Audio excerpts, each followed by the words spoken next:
নম করো একটু, বাবা একটু নম কর, বাবা নম করো, এখানে নম করো।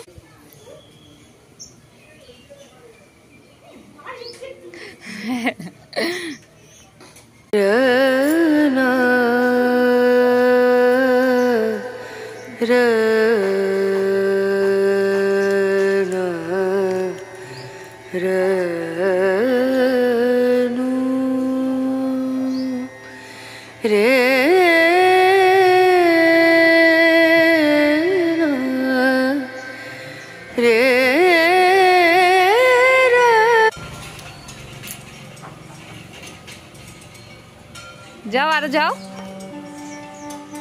যাও ভিতরে যাও।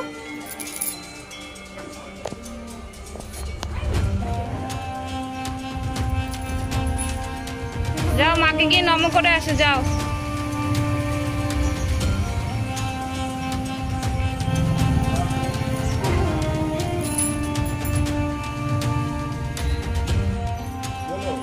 চলো এখন প্রসাদ নিয়ে বাড়ি চলো, চলো চলো। এই যে টাটা করে দাও,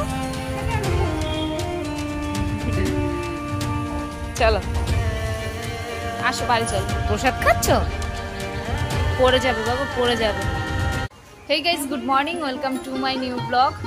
তো আজকে ব্লগটা একটু সকাল সকালে শুরু করে দিলাম। ছেলে তাড়াতাড়ি ঘুম থেকে উঠে গেছিলো।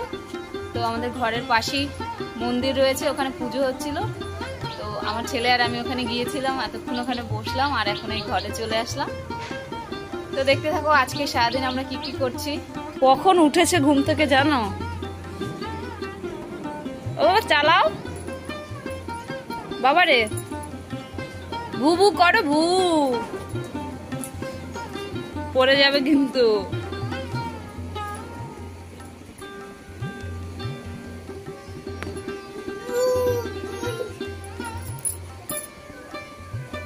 ঘোড়া চলছে না বাবা?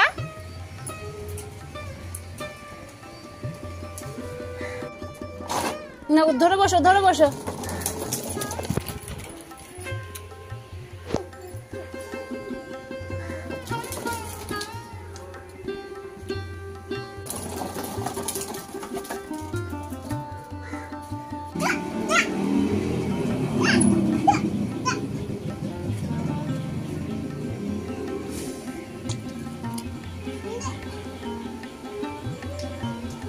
ঘোড়াকে খাবার খাইয়ে দাও বাবা, ঘোড়াকে খাবার খাইয়ে দাও।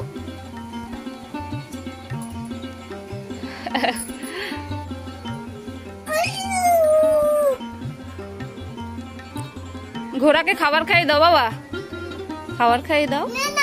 খাবার খাওয়াবে না? খাও। অনেকক্ষণ পর আবার আসলাম। সকালবেলা সবাই মিলে চা টা খেলাম, আর তারপরে বাবা বাজারে গেল, বাজার নিয়ে আসলো।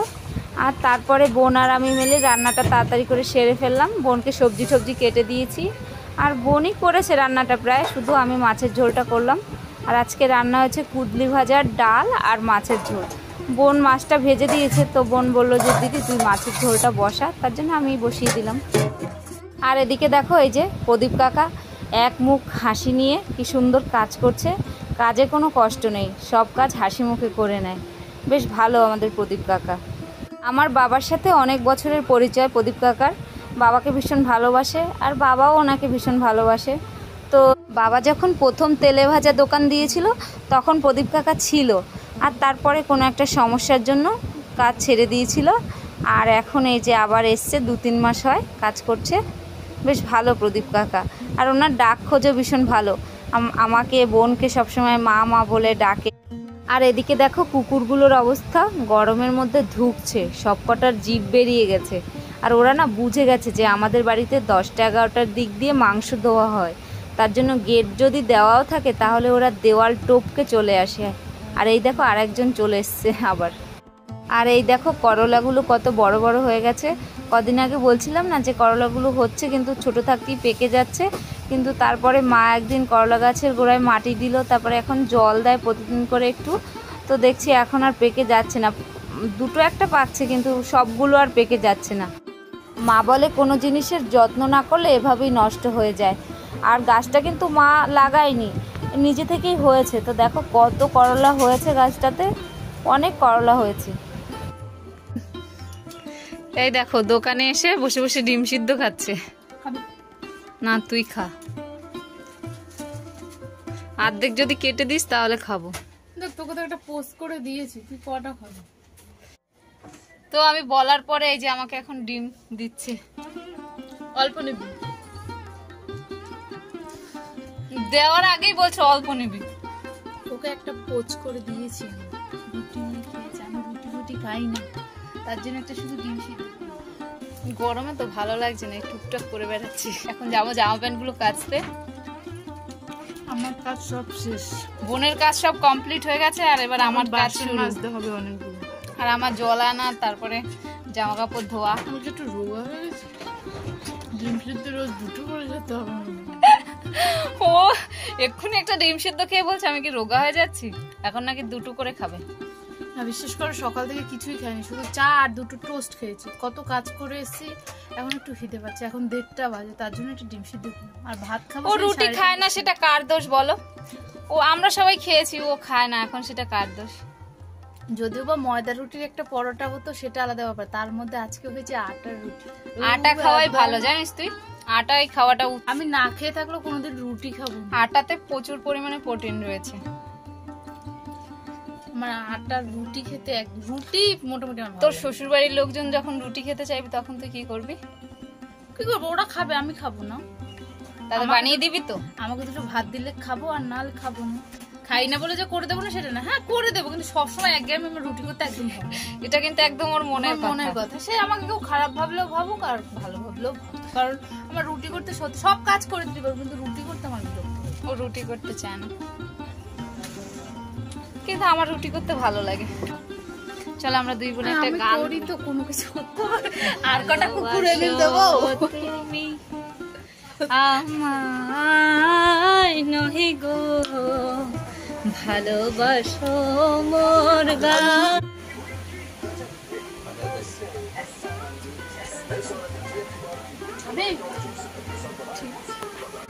আর আমি যাব এখন, এই যে জামা কাপড়গুলো ভিজিয়েছি এগুলো কেচে আনবো গিয়ে। আমার বাবার দোকানে খুচরো পয়সার ভীষণ অসুবিধা, তার জন্য এই যে মা একজনের থেকে 500 টাকা খুচরো রাখলো, আর 100 টাকায় 20 টাকা করে বেশি দিতে হবে। এই যে কয়েন রেখেছে, তাও কি অবস্থা দেখো। জামা কাপড়গুলো ধোয়ার পরে বোন আর আমি মিলে অনেকগুলো জল আনলাম, তারপর এনে আমার ছেলেকে স্নান করিয়ে দিলাম। আর তারপর বোন বলল যে দিদি আমি রান্নার বাসনগুলো সব ধুয়ে দিচ্ছি, অনেকগুলোই বাসন ছিল, তো ও বাসনগুলো ধুয়ে দিল। আর আমাকে বলল যে পুজোটা দিয়ে দিতে, তো আমি স্নান করে এসে পুজোটা দিয়ে দিয়েছি এই যে আজকে।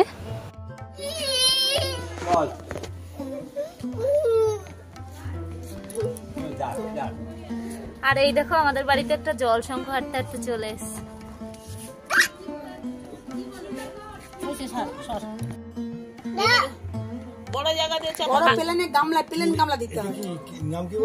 জল শঙ্খ সাকুরের সামনে যে শঙ্খগুলো দেয় না, ওইগুলো। না না কাকড়া না। আর এই দেখো প্রথমবার আমাদের বাড়ির সামনে দেখতে পাচ্ছি যে জল শঙ্খ। ধরেনি কেউ, যে বাড়ির মধ্যে দেখে হাঁটছে, হঠাৎ করেই দেখতে পাচ্ছি। আমরা কখনো এইসব দেখিনি, এই প্রথমবার দেখলাম।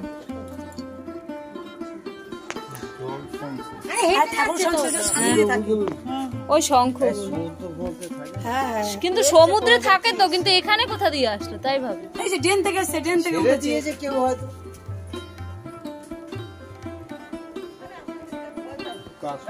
হ্যাঁ কাঁকড়ার মতো। হ্যাঁ রেখে দেবো, বই মেপে রেখে দে, বেঁচে থাকবে। হ্যাঁ উপরে যেন হাওয়া দিতে খাওয়া দেবে কি, ওই যে মাছের অক্সিজেন দিতে হয় না।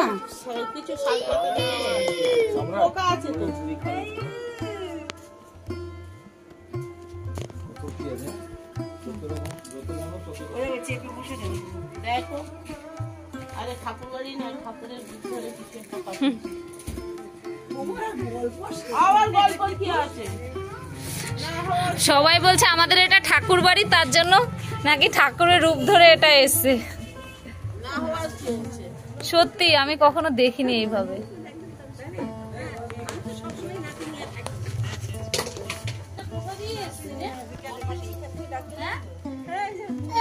জানি না রে আমি কোথা থেকে ঢুকলো এটা? পরে পরে আমিও এই প্রথমবারই দেখলাম। এটা জল শঙ্খ? এটা জল শঙ্খ? হ্যাঁ জল শঙ্খ। আমাদের এখন এটাকে কি করা উচিত? রেখে দেওয়া উচিত। রেখে দেওয়া উচিত। কত লোকজন চলে এসেছিল জানিস এটাকে দেখতে। নীলের দাদা গিয়ে বলছে মনে হয়। দাঁড়ানো দেখো কি সুন্দর লাগছে দেখতে। দেখো সরো পুরো কাঁকড়ার মতো পাগুলো। যা দেখি একটু সামনে দিয়ে করি। এই দেখো এই জল সংকটে আমাদের বাড়িতে হাঁটতে হাঁটতে চলে এসছে। দেখো পাগুলো দেখো কি মোটা মোটা।